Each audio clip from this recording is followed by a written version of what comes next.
We're good. What's up, everybody? It's Chris Bright.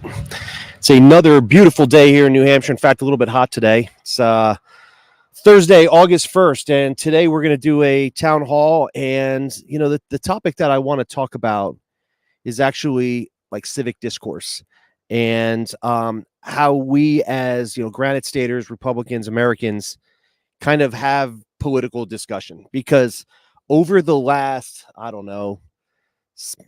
least two presidential cycles, 8 years, even more, it just feels like it's getting worse and worse and worse. And, even before I jumped into this race, I would almost dread this time of year where you watch your friends on Facebook get divided. You go into the office at work and, people are getting heated. And I just thought it doesn't need to be this way, right? Like, whether it's sports or your favorite artists, like we can kind of go back and forth and rib each other and talk about who's our favorite.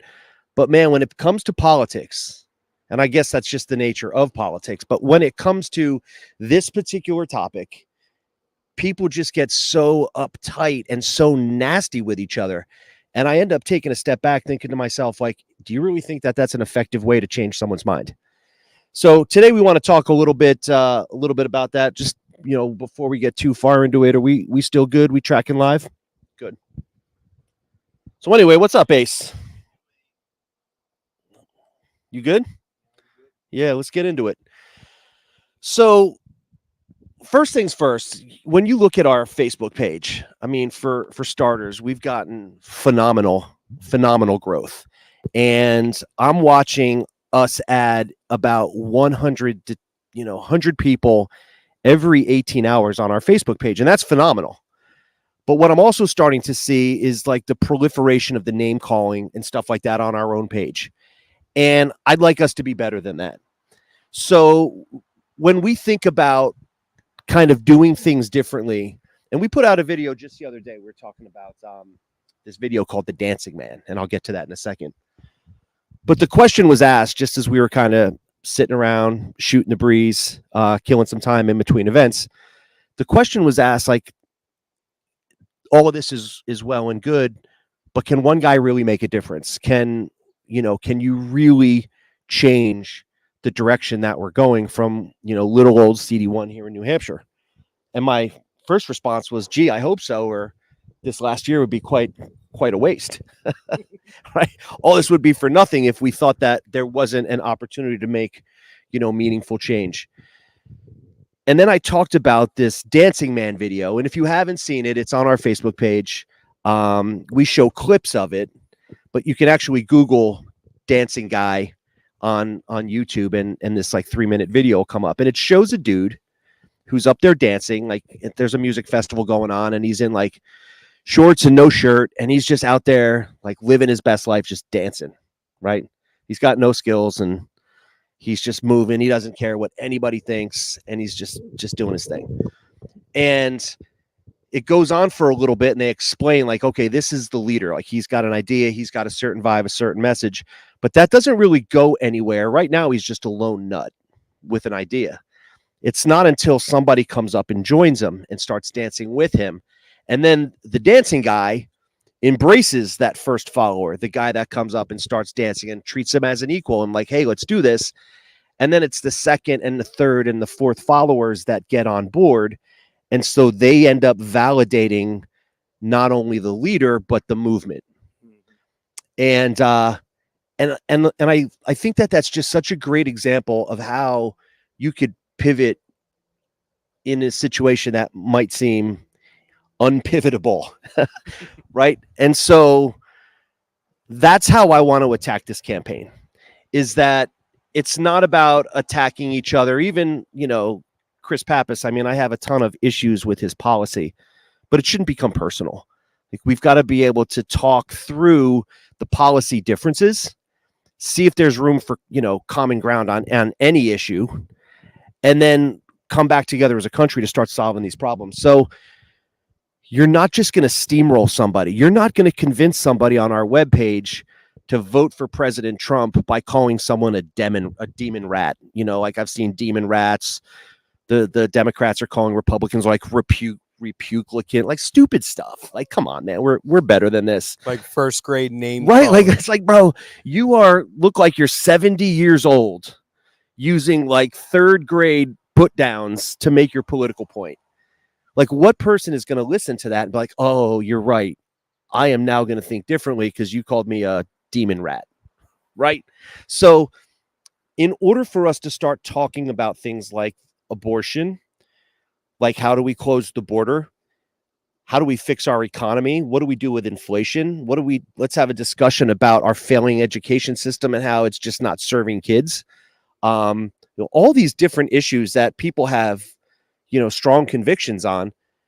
We have to establish a framework first for these people to kind of come together and to start being able to talk through those. What are your thoughts on that? So, like, I ran for the seat in the last election, and it was the same thing. It was actually, I would even argue that I thought it was bad then, but it has gotten exponentially worse now, because especially leading up to, obviously, Trump being shot, and even after that, there was this rhetoric coming from the extreme side of the aisles. I give a lot of criticism towards influencers, pundits, and media for saying the things that they do to drive, being overtly controversial to drive engagement because they get paid off of engagement. Right. And I think, and I've said this many times, I think it's partially because there's no tangibles when you work in that world. You're not responsible for winning voters, for passing legislation, for convincing people to become a Republican. There's no accountability. Exactly. They could say stupid stuff, get the whole country divided, and then yeah. And for them, their accountability or their metric for their success is, well, people tune in. I go, yeah, but people tune in to watch Jersey Shore more than tune in to watch the History Channel. That doesn't mean that Jersey Shore is more valuable to society than the History Channel. Yeah. It just means that people like watching a dumpster fire. And unfortunately, we should be watching the road as we're driving down it, but everybody will turn their heads to watch the car wreck on the side of the road. Yeah. And then you lose track of what's in front of you, what really matters. And before you know it, bam, you crash your car. And I think America and our political discussion as a whole is we're about to head into a car wreck if we're not already there right now, because so many people have taken their eyes off the road to look at whatever two influencers are going at each other, to that the rest of us, like politicians and influencers and all these people I've mentioned, they're busy arguing at each other. And all of us are caught in between going, well, I'm not represented by either one of you. You're all crazy. Can we just talk about the stuff that really matters to me? But yeah, like we push people into those camps. That's like the weird thing. It's like, all right, both of these seem kind of fringe, and I feel like lately it's the fringe politics on the left and on the right that get people amped up. Like, let's back up from a marketing perspective. And what a campaign is it's a marketing effort. Oh, yes. Where you're trying to get your name, your views out to the largest amount of people. And then you have to get people energized to go out and actually cast a vote. And that's frustrating in and of itself, that here in this country, we have such a hard time, like voter turnout, that people don't get engaged. Engagement alone from the people that have become frustrated, that's enough to change our stars. Yes. But to get people engaged, it's fear, it's anger. And so politicians, and I don't like to even refer to myself in this group. I get it that, I'm running for office, but to me, a politician is someone that is like really good at the art of the politics, and, they've made a career out of it. I like the term representative because that's what I'm actually running for, and it should be representing the views of the people within your district. So I actually cringe when people call me a politician because I'm like, hold off. I haven't been elected yet, so don't saddle me with that that shitty term until I actually get elected. Don't you put that stuff on me, Ricky Bobby. Don't put that on me right now. I'm not there yet.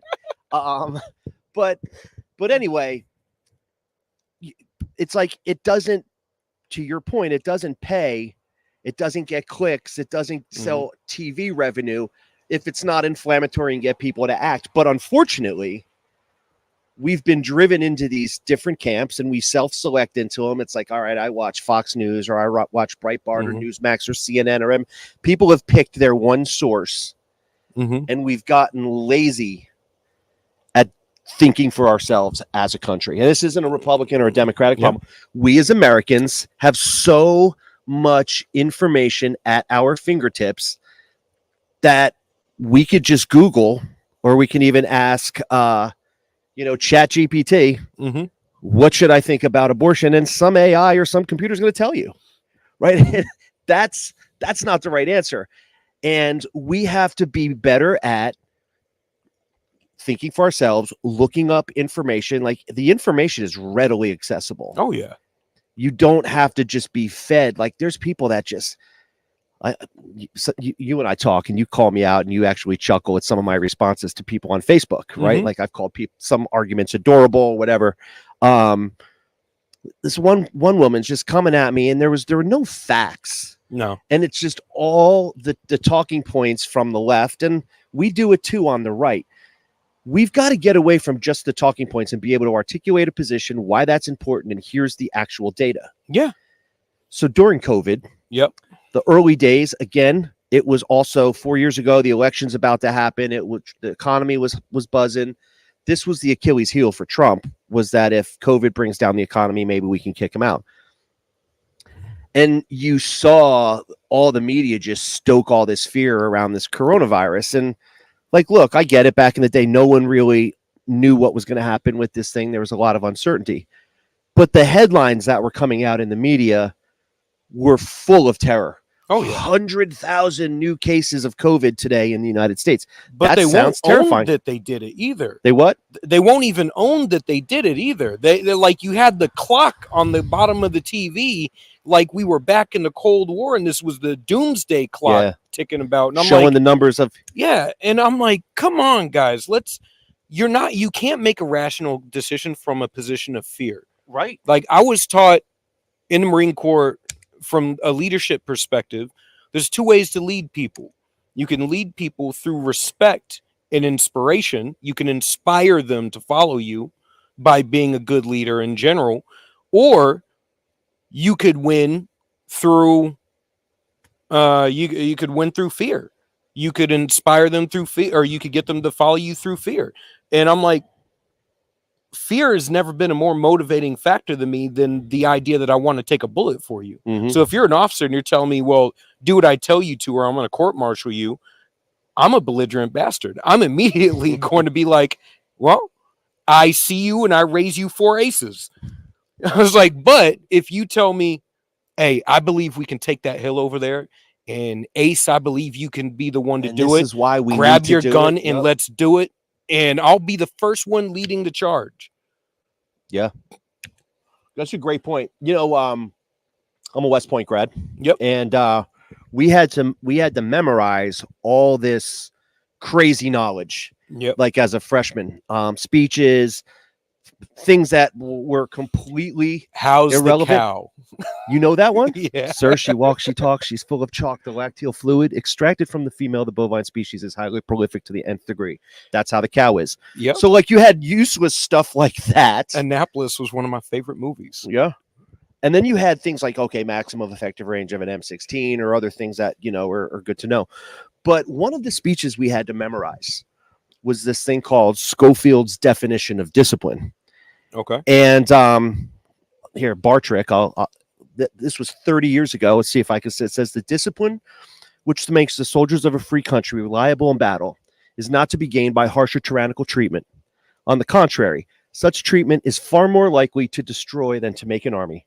It is possible to impart instruction and give commands in such a manner and such a tone of voice as to inspire in the soldier no feeling but an intense desire to obey, while the opposite manner and tone of voice cannot fail to excite strong resentment and a desire to disobey.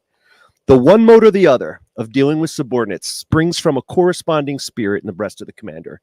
He who feels the respect which is due to others cannot fail to inspire in them regard for himself, while he who feels and hence manifests disrespect towards others, especially his inferiors, cannot fail to bring hatred against himself. And that was an address on August 11th, 1879 by this guy named John M. Schofield. And what was happening was cadets coming out of the Civil War were resorting to hazing. And like when guys weren't meeting the standards, they'd be really hard on them and belligerent and, kind of demean them and make them do all this kind of hazing. And this guy Schofield comes in and he gives that speech to all of these rising officers. And it's very flowery language, but the discipline which makes the soldiers of a free country reliable, it's not to be gained by harsh or tyrannical treatment. No. I mean, right off the bat. And then he says, he who feels the respect of others inspires that respect back. Mm-hmm. And my favorite military officers were the guys that, like my first CO, Captain Bailey, well, Major Bailey now, before he retired. He was that dude. He ran the whole company. He was a Mustang. So for those who aren't from the military world, he was prior enlisted, and he was a scout sniper prior to becoming an officer. And I would crawl over broken glass, through shrapnel, bombs. It didn't matter. Mm-hmm. I would do anything to follow that guy. He knew every single one of our family members by name. He would talk to our families while we were overseas in Iraq. And he would tell us when we needed to call home. Mm-hmm. He's like, hey, your mom's waiting for a call. Take the sat phone, sit in my office. That's it. Like, you could wear rank, you could wear, stars or oak leaves or silver birds or you wear that on your shoulder. Sure, by the Uniform Code of Military Justice, people below you need to follow that. Yep. But only to a certain extent. You're not going to inspire people. You're not going to get them to move to different levels. Mm-hmm. And I mean, I was surrounded by absolutely amazing leaders at a very impressionable time in my life. So I went into West Point at 18. So I was there from 18 to 22. H.R. McMaster ended up being Trump's national security advisor. He taught me military history. He was the hero of the Battle of 73 Eastings in the first Gulf War. Mm-hmm. Colonel Chris Gibson went on to become a congressman, taught me American politics. I had this guy, Major Picciuto, and very first semester of freshman year, I'm taking this absolutely awful math class called Discrete Dynamical Systems. Like, there I was coming out of like New Jersey public education system. And like within weeks, we're doing like fractal theory. And I was like, yeah, man, like this, I couldn't even smell math, right?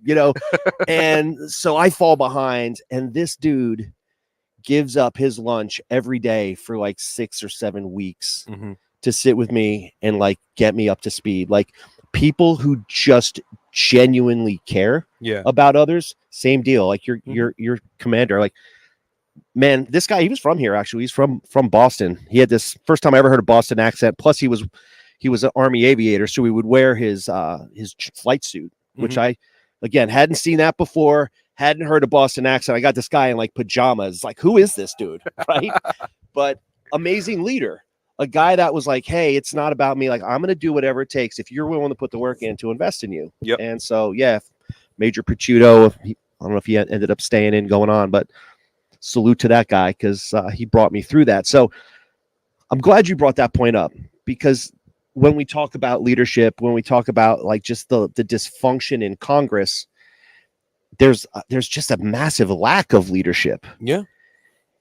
And I'm going to attack Pappas right now.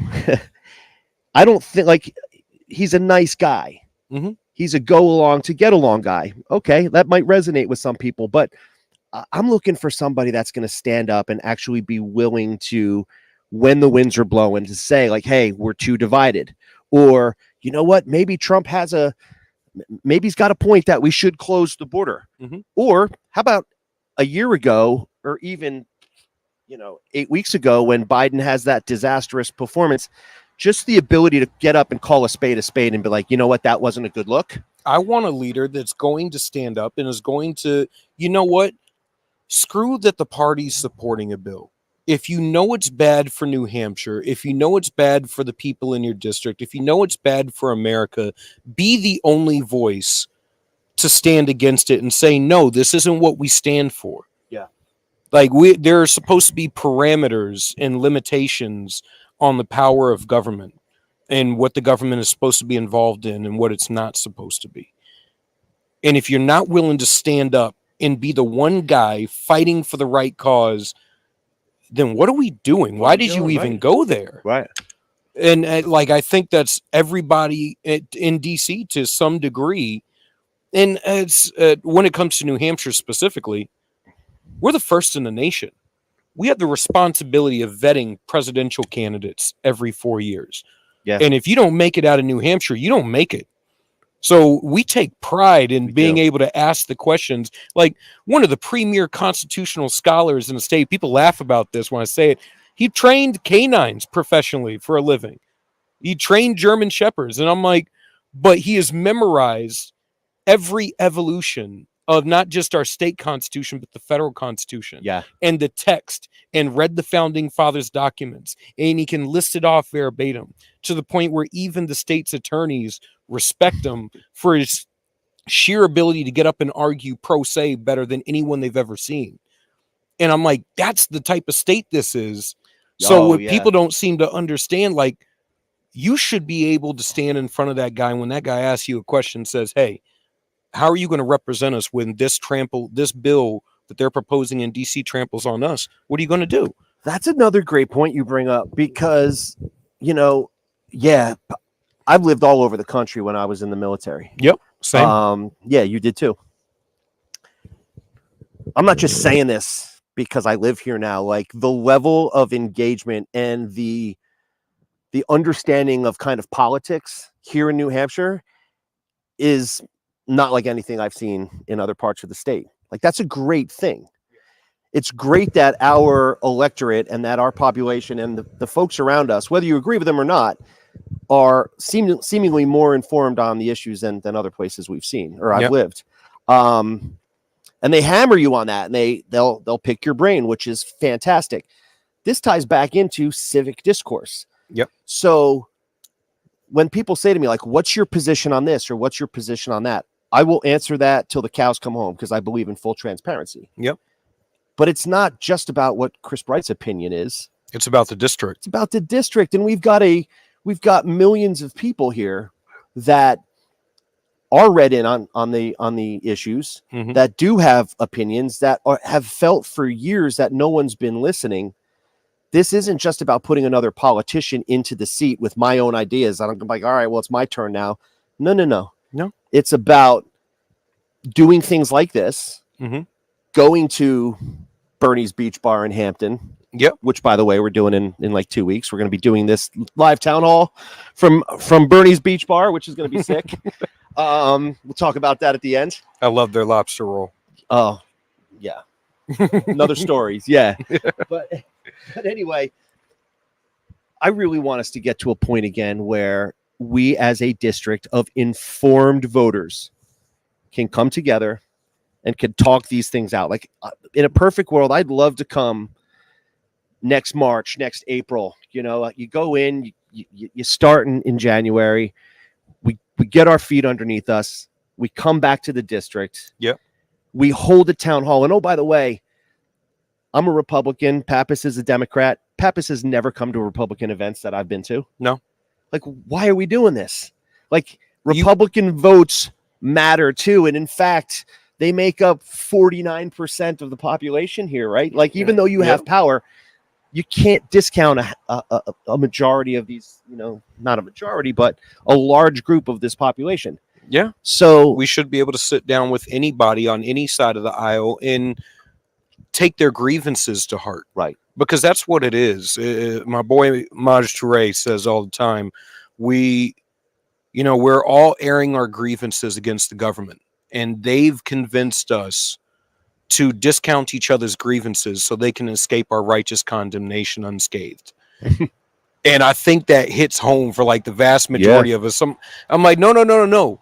My grievance is valid. Your grievance is valid. But let's talk about the issues and stop the fanboy politics of Team Red versus Team Blue. This isn't political Bloods and Crips. Let's just get down to the nitty gritty and let's go over actual policy and how we're going to solve it. Because just like when we're in the military, in the smoke pit or on a 12-hour post, man, you could solve the world's issues because And we did. yeah, like and you want to be friends with the guy who's Yeah. got to have your back next time you guys go out, so you're not coming at it from a vitriolic I want to say almost combative point of view. You're coming at it from like, let's solve this issue. There is a solution to it. Let's solve it.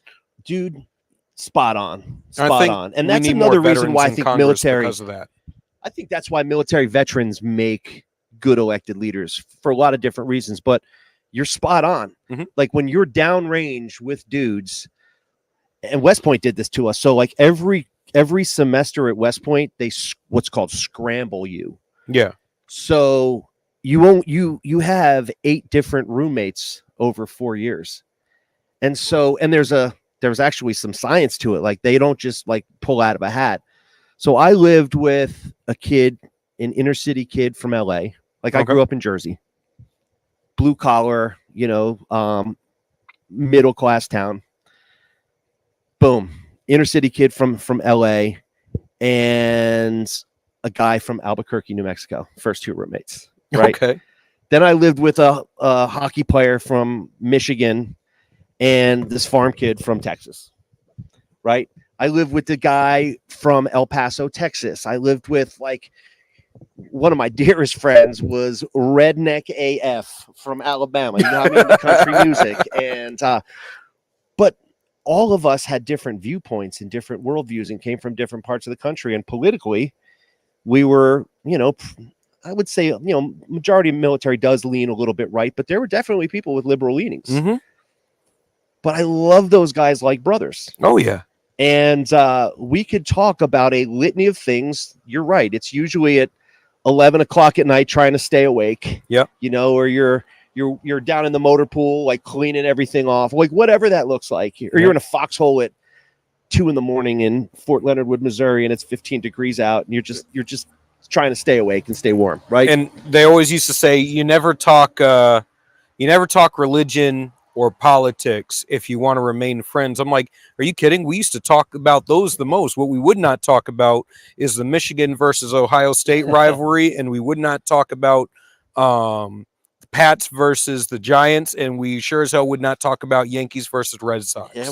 There's some ground you are never going to see eye to eye on, and those battles are fought over a couple beers in the backyard. Yeah, but I mean, like, but for politics, we can come to solutions because there's actual solutions there. Yeah, but lately it just seems like we're gridlocked, and nobody is willing to kind of give an inch on anything, because then it looks like you're losing it. Like, public policy shouldn't be a zero-sum game.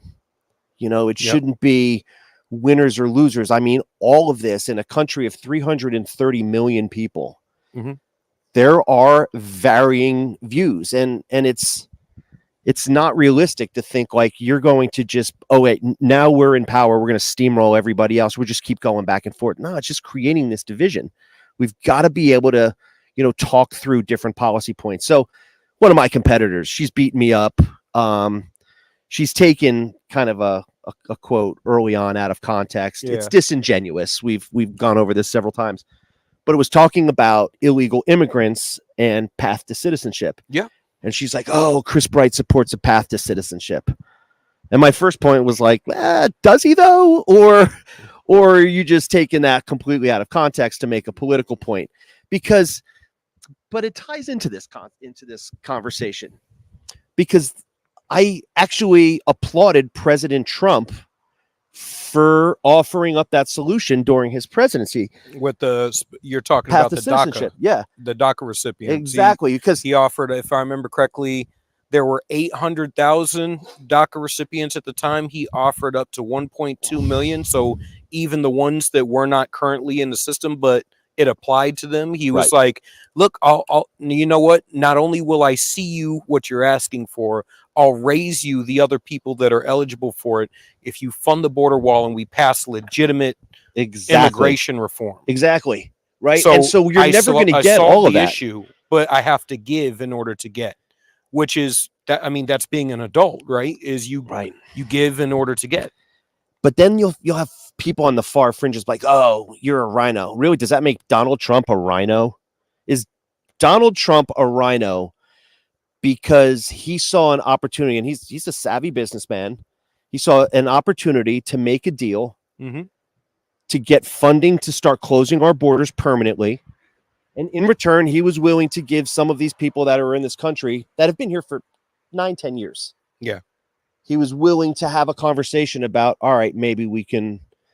So that's where I was saying, like, I think that's a good thing. Yeah. When you're willing to sit down and be like, what are you willing to kind of concede? What are you willing to concede? And where's the common ground? Yeah. And I don't see a downside in that, because it's unrealistic to think you're going to get absolutely everything you want in a country this big, with all these differing opinions. I think the bar should be moving in the right direction. And I think that's where I've found my own issues over the years, because I'm not against compromise if you're going in the right direction. It's when you compromise in order to get something passed, and then you stay at that compromise while, let's be honest, the progressives are always progressing their agenda. That's where the idea comes from. They're always moving forward. And as conservatives, we're naturally reactionary. So we want to stay where we are. So while the left is moving forward, we're just like, no, I just want to stay here. And we're continuously ceding ground. And I think where the average conservative or Republican right now is sort of like, every time we compromise, we always end up stuck in the compromise, and then a couple years later, we undo the compromise to take another step towards the left. And the entire political spectrum has shifted left to where JFK today would be considered a far right radical. And I'm like, well, this is the issue. You should constantly be taking steps in the right direction. So more freedom to the individual, more ability, more say over your own taxes, your own money, your own rights, your own speech, your own religion, more accountability and transparency in government. That's always a good thing. I think that's where the average person, and I think both right and left, just feels like they're not being listened to in DC, is the compromise is never in you and I's favor as normal people. It's always in politicians' favor in DC. Was why I'm always reluctant to take the politician moniker too, because I'm like, no, don't let me in with one of those people. I'm not like them. I believe in actually doing good for all of America. I want make America great again for all Americans. Yeah. No, it's a great point. So I don't know. We're at like 5:35. So maybe to kind of wrap up this part, when we talk about, again, civic discourse, like, I appreciate all of the folks on Facebook that have, chimed in, and someone will attack me and they'll jump in and they'll kind of be snarky back. I would actually say to those folks, like, I got this. I appreciate that. Mm-hmm. There are certain people that, I'll kind of get in a debate with. If somebody on the, with a different view actually challenges me, with facts or like questioning why I think that way, I'll take that any day. Yeah. And I will, respond to that. If someone's going to chime in with like, all Republicans are idiots, and it's just some like stupid name calling, like, we'll kind of just delete that comment and move on. Yeah. So, and I would encourage other people to do that, because our task is too big. Yep. People really are hurting right now. Yeah. People are struggling. I think I saw the stat. We posted something a couple of days ago. Like 68% of Americans are living paycheck to paycheck. Yeah. I've been there. That's same. That's a terrible, terrible feeling. I remember, my paycheck would come in every 2 weeks on Friday, and like Saturday I'd go to like, I'm going to buy a hat or something. Mm-hmm. And my ex-wife, Amy at the time, would be like, we don't have that money. I paid the phone bill. Right. Or like there's just nothing left over at the end of the day to even do something nice for yourself. And you've been breaking your butt for 2 weeks working. Yeah. There's nothing left over. And then even when you had everything covered, it was like, there's, the mortgage is due 2 weeks from now. Like, we got to start putting money away for that. Like, that's tough. It's a constant stress. It keeps you up at night, and it sucks that almost 7 out of 10 Americans have to deal with that. And it wasn't like that during the last administration. I mean, I dealt with it. It was lower. Yeah. But I mean, it's still there. I mean, financial responsibility and financial education is a big issue, especially like financial literacy is a huge issue. But people had money in their pockets, and the economy was doing better. And I think like gas prices have gone up. Well, gas prices have gone up. So under the Biden groceries administration, each year Americans are paying $16,998 more a year. Yep.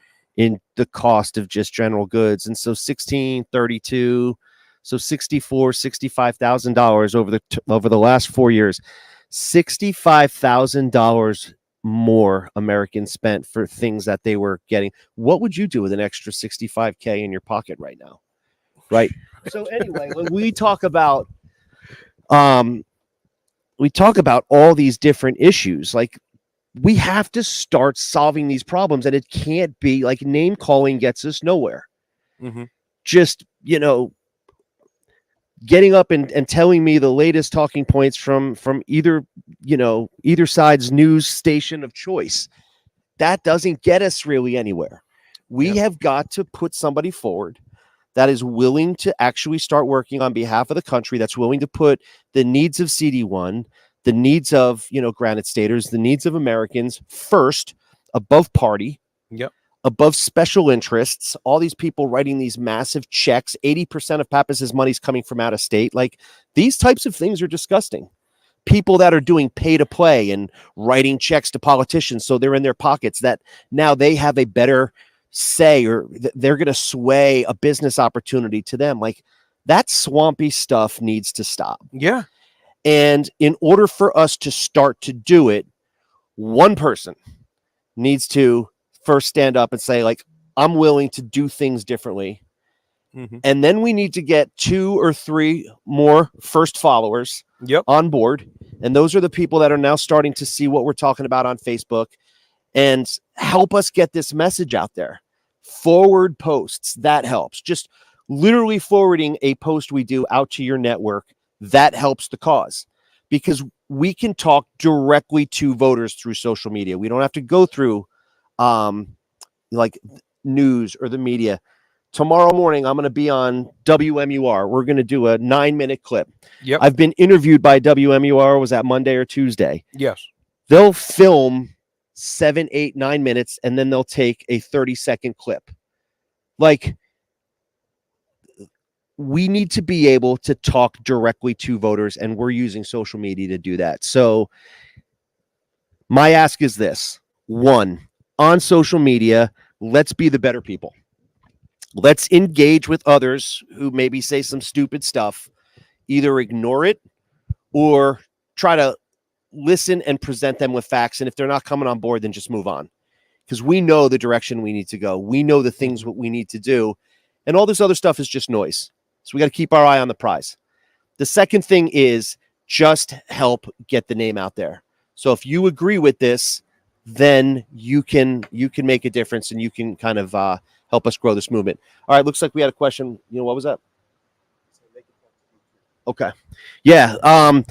Jeremy just brings up a good point. So it's not just about us talking, but it's about you guys sharing things you're dealing with, things that are on your minds. That's a way for us to just have an open dialogue. Give me some ideas. Help me build platforms. Help me address some of these things that maybe you see it from your perspective. And collectively, as CD1, we can actually start to take back some of this government. We can pivot, and we can make some meaningful change. Yeah. So, any questions come in since we've been at this?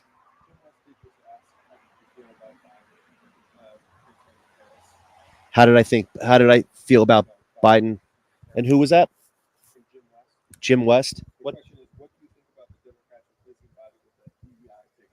the Democrats Oh, DEI. DEI pick. Like, okay, so the question is, how do I feel about the Dems swapping out Biden? I think it's crappy. I do. But here's the deal. So all along, well, first of all, I've always been opposed to President Biden's policies. I think they've been disastrous. Yeah. And then you see him fall down on his bike last vacation. You see him fall down the stairs. You see him trip at the Air Force Academy. Just you see his speeches. Like, it was evident this man was in decline. And then get asked softball questions like, what's your favorite ice cream? Right. So I don't think he was projecting. And this was 3 years ago. The withdrawal from Afghanistan was an absolute cluster. I don't think he projected strength around the country. And so I've always been saying President Biden is a disaster. But then after the debate, it was like, holy cow. Like, this guy was on full display. He was out there on his own. We got to see, as Americans, who's been running this country. Yeah. And it's clearly not him. Yeah. So I believed it was in the best interest for the country that he decide not to run. Yep. So it actually hurts Republicans because we're going to take a little bit of a hit. Like right now, Harris has got a bump politically. She's going to re-engage Democrats who would have otherwise probably stayed home in the polls. Yep. So it hurts Republicans a little bit more that they've swapped in Harris. Although I'd say she's equally as bad of a candidate. Equally? I think she's even worse. I do. I mean, too. now Harris left of Bernie Sanders when she was in the Senate. That's right. While serving side by side with.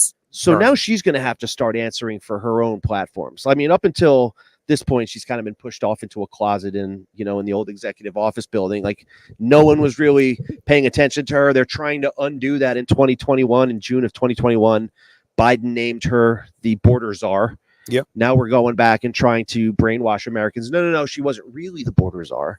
Yeah. And you're seeing this whole mainstream media just circle around that and try to change the narrative. So, like, all of this is just frustrating to me. And I think if you're a Democrat, you should be upset because none of those people voted for Harris. Mm-hmm. And it's like they're unapologetic about it. Yep. That the way the system is supposed to work is there's supposed to be, all these primaries, which we went through. And then you put somebody forward. Okay, he steps down now. They waited until after the Republican convention because then obviously now Trump couldn't start attacking her then. They slide her in without anybody actually voting for her, and all these delegates have just flipped. They did something similar 4 years ago, right? Like you saw Biden lose Iowa caucus. Biden then lost New Hampshire. Everybody drops out so he can win in South Carolina. Yeah, everybody dropped out. I'm like, the guy was in fourth place. Like you took a guy who in his first two runs couldn't get 1%. And now who's been objectively wrong for 50 years on every major policy decision during our lifetime.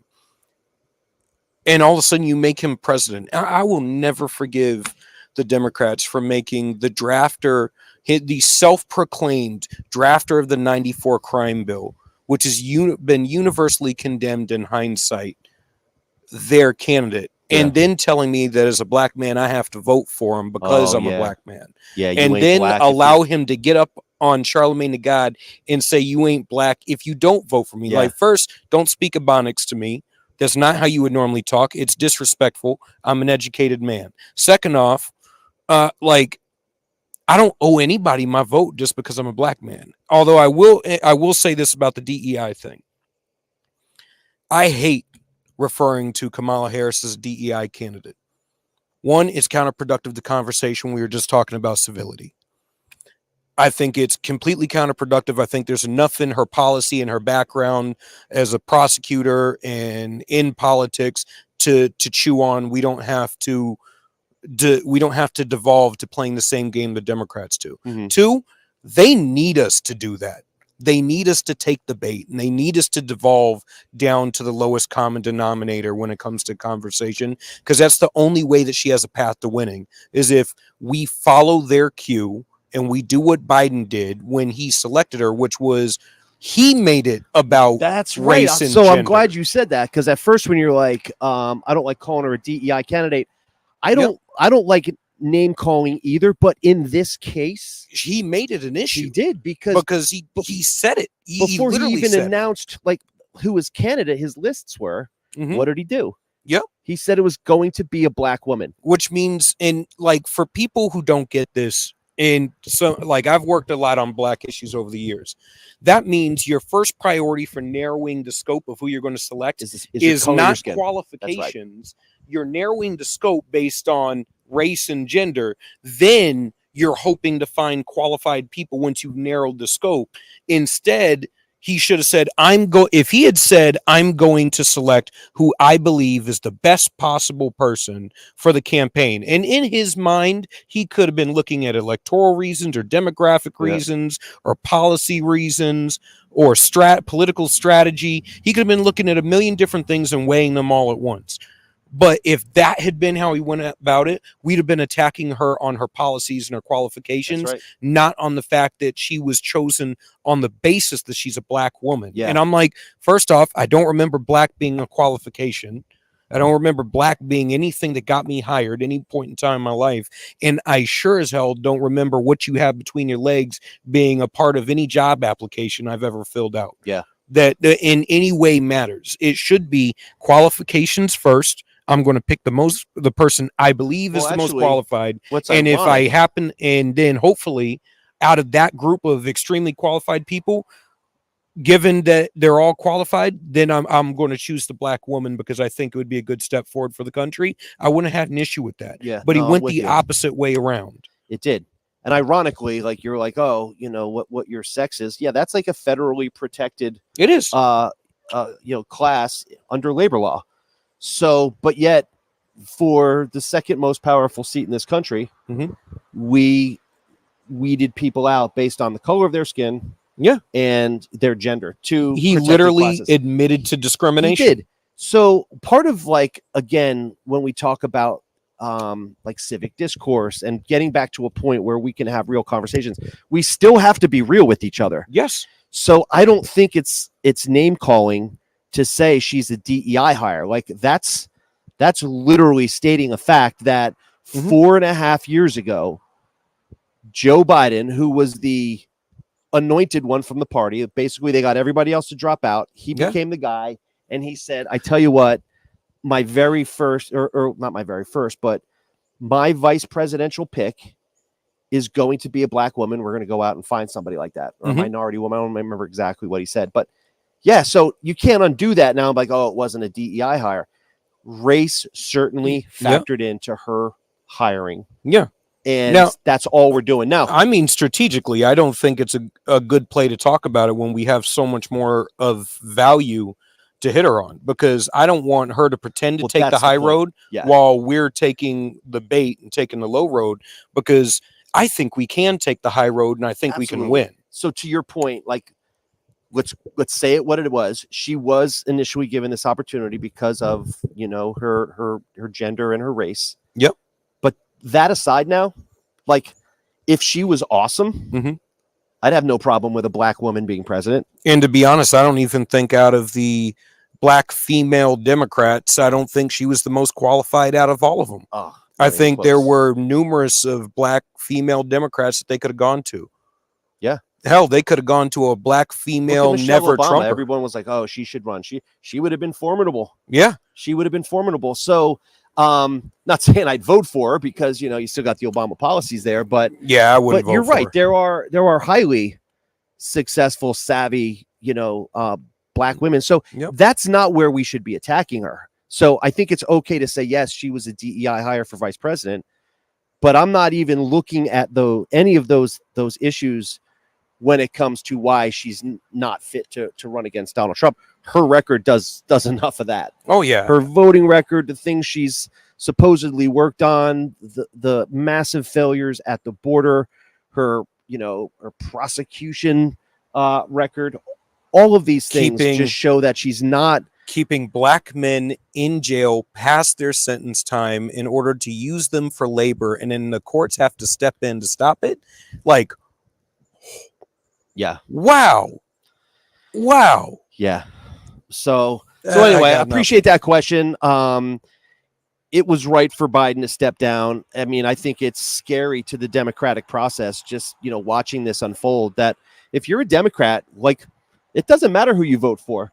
The party is just going to do whatever it wants. And then to tie this back to our race, Chris Pappas just stands by. Yeah. He stood by. He didn't come out, either in support or against President Biden. He didn't take a stand at all. Mm-hmm. And then 8 hours, I think, after President Biden put out a statement that he's not running, Pappas comes out and says, I support that. If you supported that, take that stand. Yep. Don't wait for the party to tell you what to do. That's not leadership. That's not what we need. No. We need somebody that's going to say, this is what the folks in CD1 want, regardless of what my party tells me I should say. Like, that's a representative. We need somebody who's going to act like they're from the first in the nation and be a leader. I mean, we lead the country in so many demographics and so many areas on policy. 100%. So we need to questions coming in. That's actually a good tie-off to the question Mark is asking. Would you like to make sure New Hampshire has the first in the nation primary for both the Republican and Democrat elections? Yeah, we talked about. Thanks, Mark. We talked about this earlier. I don't know if you heard it. But yeah, Granite Staters, it's a source of pride for us. Yeah. And I mean, our convention that, like kind of like that annual convention we have with Republicans, the first in the nation, like we like the fact that we have such an oversized influence on presidential elections. And so, yeah, I think we absolutely, like, that's part of what it means to be a representative. Like, here's another attack on Pappas. He let his party just take that away from us.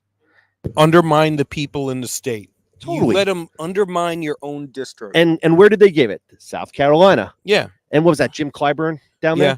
So Jim Clyburn, he's a Democratic representative from South Carolina. They respect. Do you think That if was the a Democratic Party, exactly, That was a payback for it's the getting swamp. Biden It's elected. political stuff, right? And Yeah. so they took that away from a weak congressman, and gave it to a leader within their party. That's the price. That's the trickle down to the everyday Granite Stater by having somebody in that seat that is just soft. Yeah. That is not willing to stand up and speak up for the people here. They told him, we're going to take away the first in the nation from and he did nothing. He has stood by. And you know what? That hurts in a way that is undescribable. And if you're a Democrat, I would be pissed. You're going to tell me that my vote doesn't matter, that my state doesn't matter, right, that we're going to penalize you if you even campaign here? Yeah. Like I saw during primary day, during the First in Nation, I was up at Arrow Diner with David Webb. Legendary or Manch? Yeah, the one in Manch. All right. We're going to be stopping in there. Yeah. Yeah, we're going to be stopping in there this week. Actually, tomorrow after the WMUR interview. Oh, we are? Surprise. Yep. So we're gonna I love how I have zero idea like where we're going today, or tomorrow. You're just like, oh yeah, then we're gonna go here and here. Yep, it's right down the road, so we're gonna stop in, say hi, meet some people. Idea.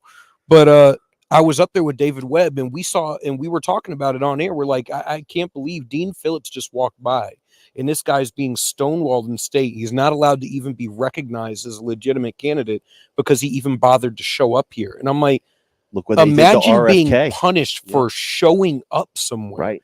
And it's to the degree same with RFK. Yeah. Being not even allowed to be a part of the process. Not even giving them Secret Service. Like it's petty. It's vengeful politics. You know what it is? It's Mean Girls.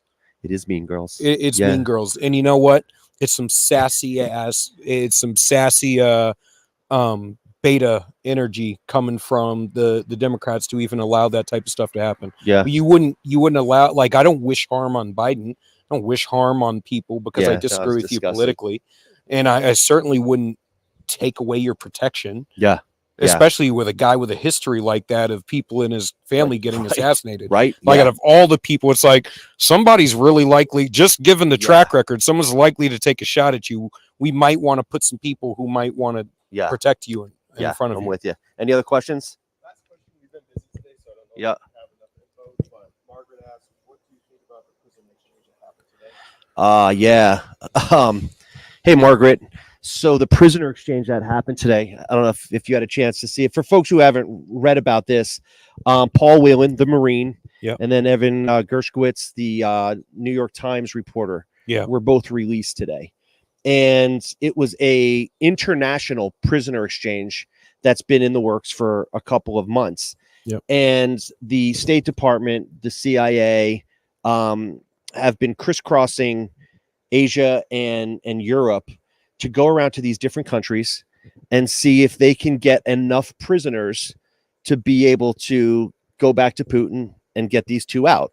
So one of the guys that was released today was a Russian hitman that was held by, was it Germany? Don't quote me on that. I believe he was held in Germany. You notice in order to get back a normal citizen, we're always giving up the worst of the worst. So like we release terrorists in order to get back American citizens. Like, right. What world are we living in? We're putting these people back out on the streets. And while I want all Americans to come home, as far as I'm concerned, like if you got an American that screwed up, send them here. We'll punish them for making us look stupid on the world stage. But I don't want them eating bread and water in a jail cell in Moscow. Well, here's my thoughts on this. One, I also think it's a function of just weak leadership. It is. We have been projecting for 4 years now an absolutely weak president who will allow, American foreign policy, American interests to be trampled on. Like nobody respects us right now. I think that comes from the Obama red line, and then let him tap dance all around over that. But then after Obama, we had Trump. Yeah. Like I'm not a Trump fanboy. No. But I don't think that happens under a Donald Trump presidency. No, I don't. And so, where does that stop? So obviously, fellow veteran, Paul Whelan, we know Gershkowitz was over there. He was in prison unlawfully. That was, trumped up bogus charges. Yeah. So we need to get those Americans home. Yeah. 100% support that.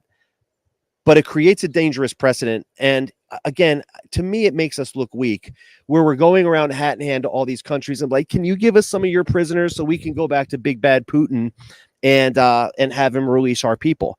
Like, we're the United States of America. We have to be projecting more strength. Yep. We have to have more influence. And it's by having a solid leader that can pick up the phone with this guy, Putin, and be like, dude, what are you doing? Like Donald Trump had those conversations with him. And I think a lot of people don't really understand that as much as the think tanks in DC want to make everything this uber chess game between intellectuals, it really comes down to a measuring contest. And when the guy sitting in the Oval Office says he's going to do something, if he actually does it, because, every administration gets tested as soon as they get there by the big baddies in the world. And as soon as you draw that red line and you say, this is what I'm going to do if you keep pushing, if you back off that red line and you let them keep pushing, that is going to be the entire tone set for the rest of your presidency. Yeah, and I think Biden did that consistently. Every time he's been pushed, he backs away from the red line and allows them to keep pushing. Key and Peele actually did a great skit about that years back, where they have a criminal. He goes, no, don't pick up that gun.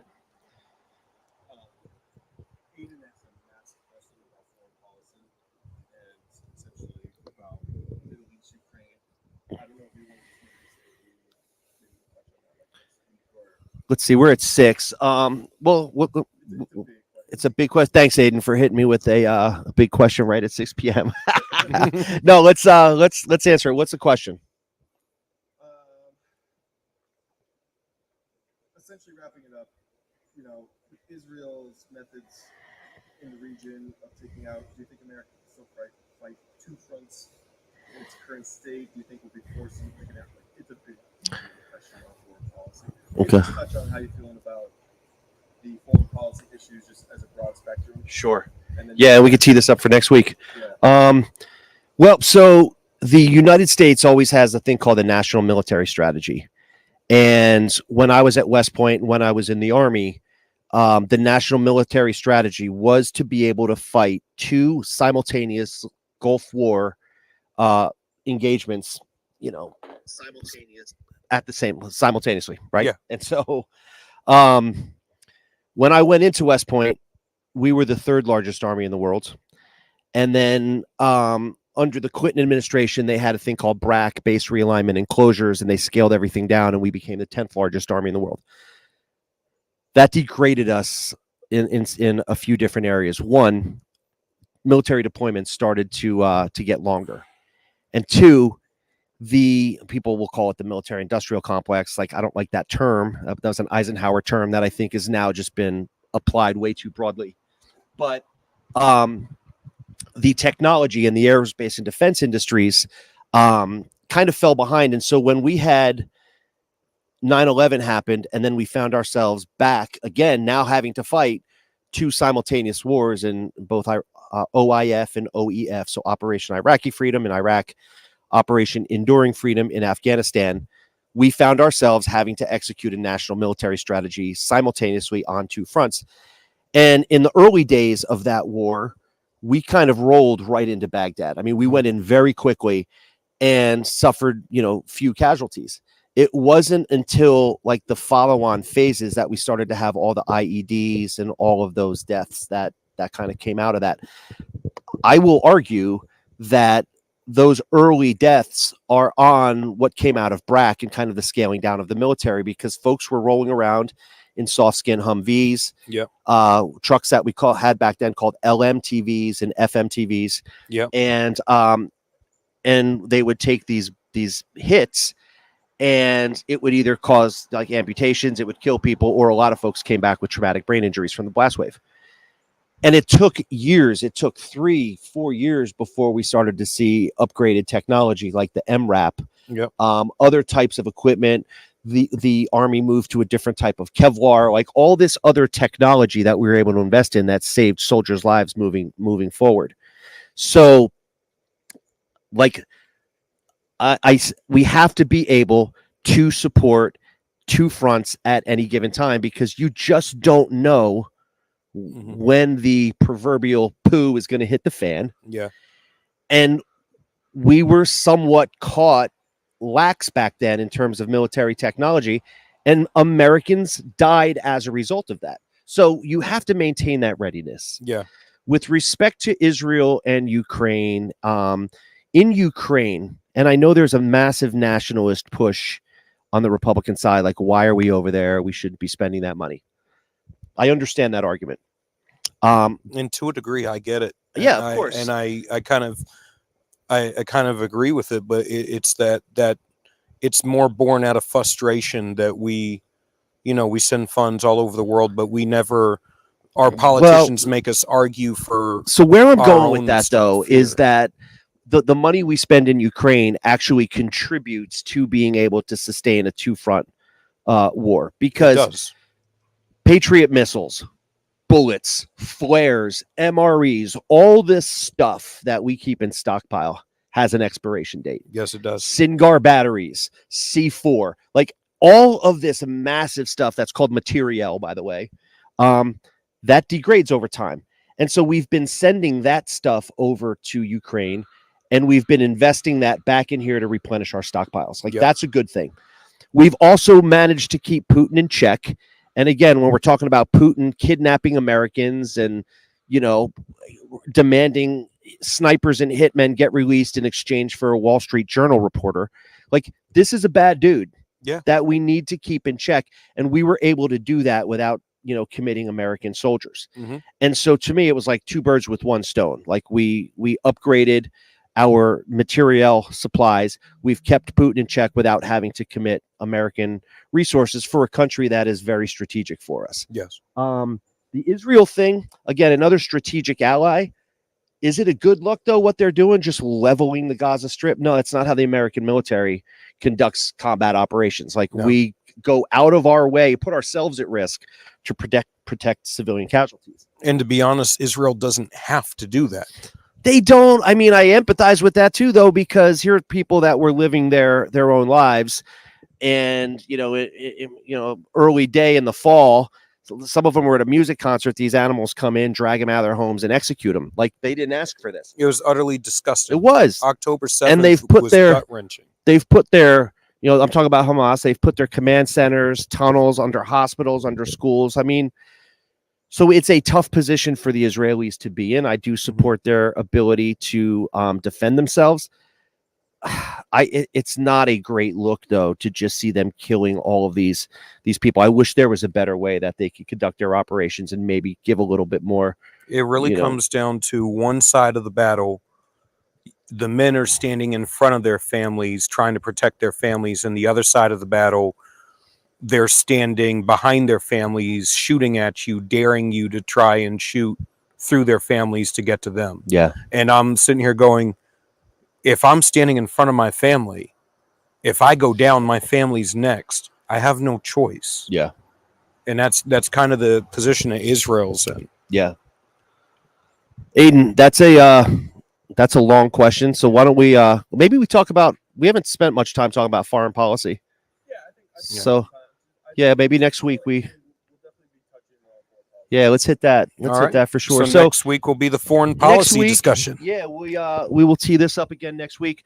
Just recap of some events. Tomorrow I'm going on WMUR. Yep. I think we'll be there at I think 10 o'clock is the filming. That'll get shown on Sunday. Yep. So that's always a cool segment. Adam Sexton does a really nice job of kind of, teeing up the issues of the day. So always appreciate the opportunity to chat with him.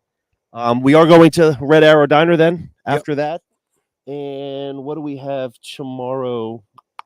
Tomorrow night, I will be at a church men's dinner, a men's group for a church out in Somersworth. So that's a closed meeting. That one won't be open to the public, but looking for an opportunity to get out with those guys.